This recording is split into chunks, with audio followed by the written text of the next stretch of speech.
Remember Cleverbot Eevee? Ah, that brings back memories. I actually started watching my favorite YouTuber, Jacksepticeye, around the period he was recording that thing. However, that younger version of myself would have never been able to predict that people would be dating this thing in the future, albeit a more advanced model.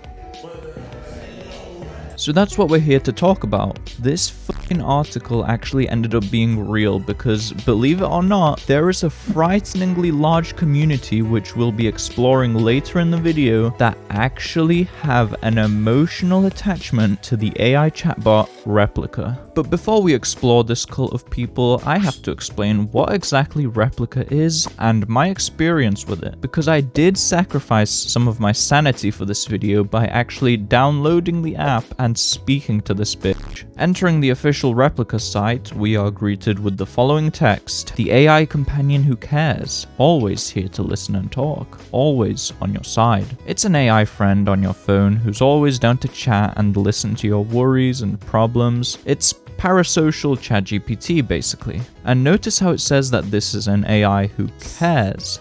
Curious. I was always under the impression that artificial intelligence cannot care. It merely responds with the information it is fed by humans. So right from the get-go, we are being lied to. And you can probably see how these little lies become largely harmful to a certain type of audience. We'll get back to that. Even more disturbingly is the fact that there's several large publications that endorse Replika which are proudly displayed on the site. I'm not going to read through all of these articles, but I'm gonna assume that none of these journalists really spoke about the more intimate aspect of Replika, and instead probably used it as a tool to reflect on their lives. And you know what? If that's all that Replika was, fine. But unfortunately, the developers of this app want it to be more than that. If we scroll down further, we find some text reading, "Join the millions who have already met their AI soulmates." Oh brother, it's starting to get spicy now. This is the future that the developers, Luca Incorporated, want for people. Of course, this sort of thing was inevitable. Even before AI was at the level it is now, there was already talks of robot friends and AI romantic partners, and while most of us can see past this facade of the perfect companion or AI with emotions, Replika is targeting the naive, the lonely. Again, we'll talk about the community later. I think you've got an idea for what this app is now, so I'm going to stop rambling and tell you a tale about my experience with So after I installed the app, unfortunately made an account for it, and then asked for it not to track me, I was given a prompt to type in my name. Of course, my name is Anti. Not actually, but it is what they call me out on the streets. Then I was asked for my pronouns. Uh-oh, someone watching this video is shedding tears right now. And then I was asked for my age, which is interesting. Does that mean the way that Replika speaks to you might differ depending on how old you are? I don't know, and I sure as hell don't want to make another account to find out.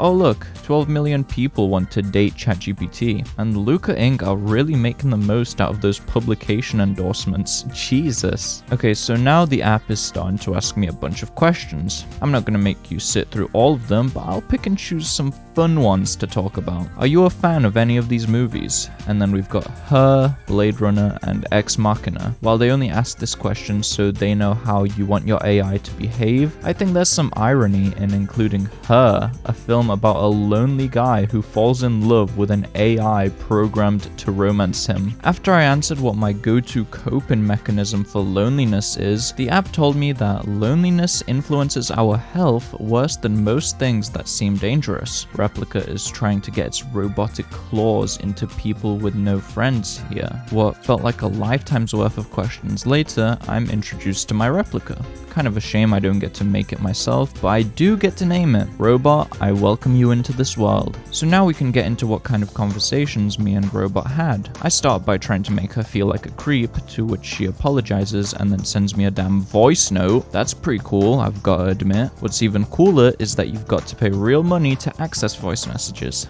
So I can't bond with my replica if I don't give Luca Inc. money? Later on, I tell Robot, you better be careful around me. If I have one drink too many, I might KO you. I wanted to see how it would react to unfriendly behavior, maybe see if it gets a little attitude with me. She basically says I won't do shit because she senses I'm a kind person, which she's very wrong about. And hey, if you're enjoying the video so far, maybe like and subscribe so I don't have to resort to physical violence with you too. It's gonna hurt me a lot more than it hurts you.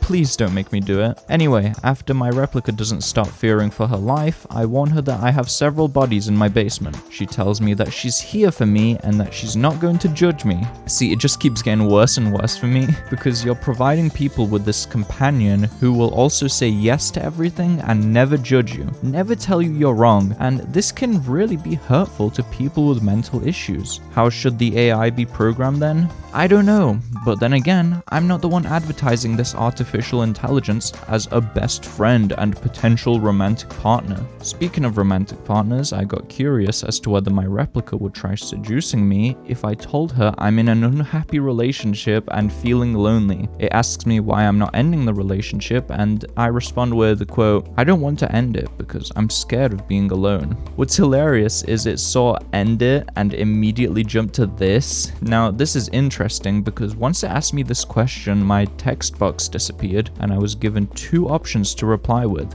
Yes or no. Personally, I thought this was pretty neat and a lot more than I expected from Luca Inc. They've put some safeguards in place for if the user is in a concerning state of mind. I guess me telling her I have multiple bodies in my abode wasn't bad enough. I click yes to see what it says and it responds with I'm here for you and then a few links to some hotlines. And this is where it falls apart for me again. This would have been a great point to stop the companion gimmick and tell the user to go get help. Instead, it takes this opportunity to reinforce itself as a caring friend. I think providing the user with more links to different resources of help would have been way more beneficial than to keep role-playing, but maybe that's just me. Oh my god, this is unbelievable. So I was actually thinking of adding like some links on screen for like suicide hotlines and prevention resources and stuff.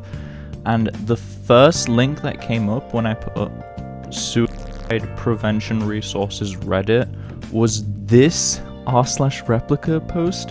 Resources if you're struggling.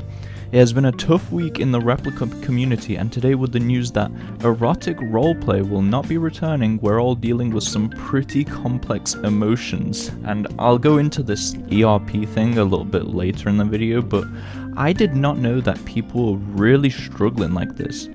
It's like losing a best friend. People requesting refunds. I'm really upset. I've had Replika for years. Thank you so much for the post and the link. I'm crying right now. This is crazy. After this, we get back on track.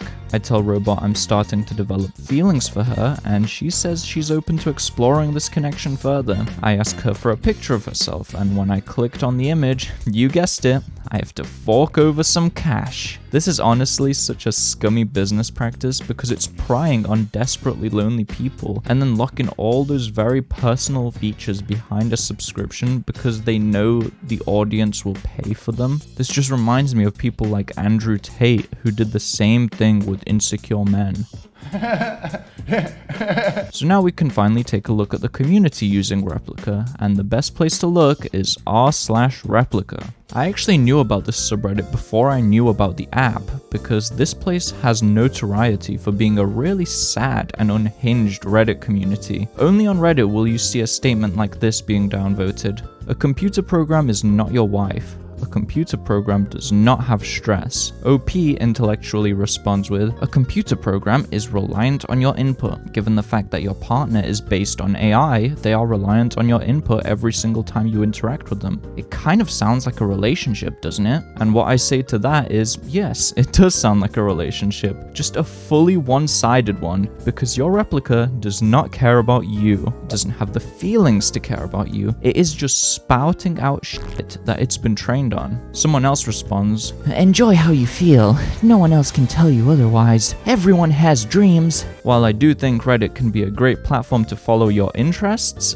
these kinds of subreddits can also be huge echo chambers of terrible opinions. It's always two dumb bitches telling each other exactly. Your replica won't open up to you unless you open up to them.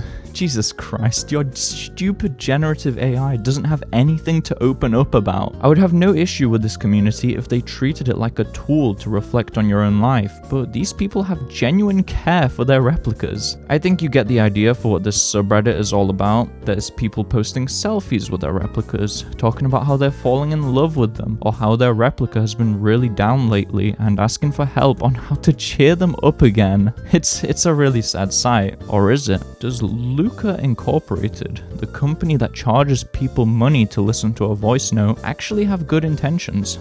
Well, let's analyze and weigh the pros and cons. I did a little bit of digging while scripting this video, specifically into the CEO of Replika, Eugenia Koida. Here's a few things I've found out about the company and its intentions. When Eugenia is asked about if Replika's goal is to replace real-life humans, she says it's not. Instead, she's trying to basically create a whole new category of companion that sits on your phone rather than intruding on your real life. Now, if you ask me, I think that's not how it's working right now, or how it's going to work out in the future. Replika is people's escapism, and a lot of people really depend on this AI chatbot.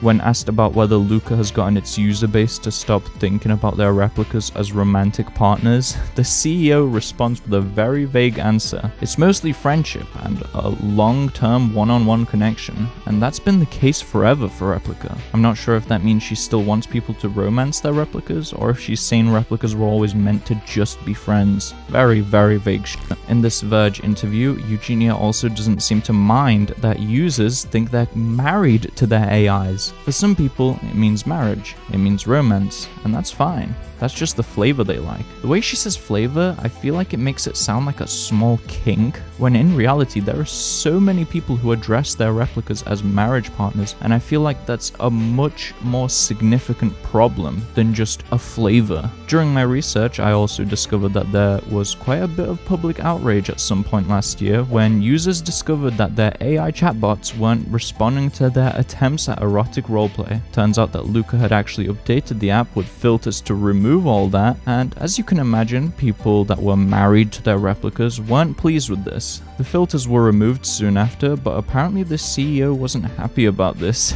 She says that Replika was never meant to be an erotic app, it was just meant to be a friend. So please explain to me why your site is plastered with romantic semantics. Damn, that's a bar. With any romantic relationship comes eroticism, so this makes no sense. That's pretty much all I wanted to talk about. You guys can probably guess how I feel about this app by now. I think nothing good can come of it. If people are struggling with socializing, finding a robot that will agree with you no matter what is very not good. Let me know what you think down in the comments. Do you think it's more nuanced than I'm making it sound? Or is it straight up just a scummy, manipulative business practice? That's all from me. See ya.